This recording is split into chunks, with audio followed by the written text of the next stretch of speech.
Unlike men, women actually have to be asked to run for office. Very few women put themselves forward. And so you have to actively go out and recruit them.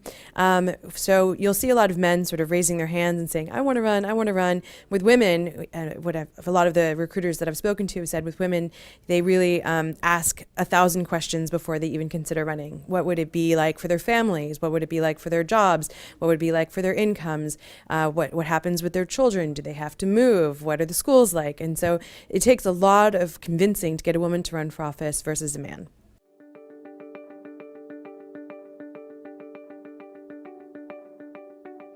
So the good news is that there is, in the recruiting process, increasingly a number of women running who are young mothers, which has actually been the hardest demographics to get people to run because they obviously have young children. They don't know that they want to be running for Congress, let alone working Congress, which seems like an intense job, or running for president, running for governor. Any of these offices are very, sort of hardcore. But you see a lot more younger women running now because they feel that not only can they balance work and life because their husbands are stepping up more to help take care of the kids and do the houseworks, but also they feel that they've come to realize that these jobs are actually pretty flexible. So you can, unless you're voting, you can pretty much do anything you want with your schedule. You can go to your kids' soccer games and then do your work later on. You can have your meetings in the morning. You can have them in the afternoon.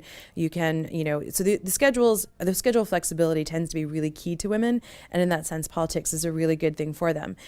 So hopefully you'll see a lot more women going into this. And you see certainly a lot more women going into the public sector these days than the private sector.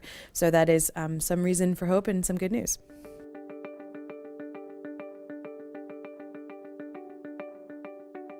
My study group discussions are based off of a book that I'm writing, which is essentially about how women reach a tipping point. So somewhere between 20 and 30%, women begin to really change outcomes. Less than that, and they don't really have an impact. But more than that, they change outcomes vastly.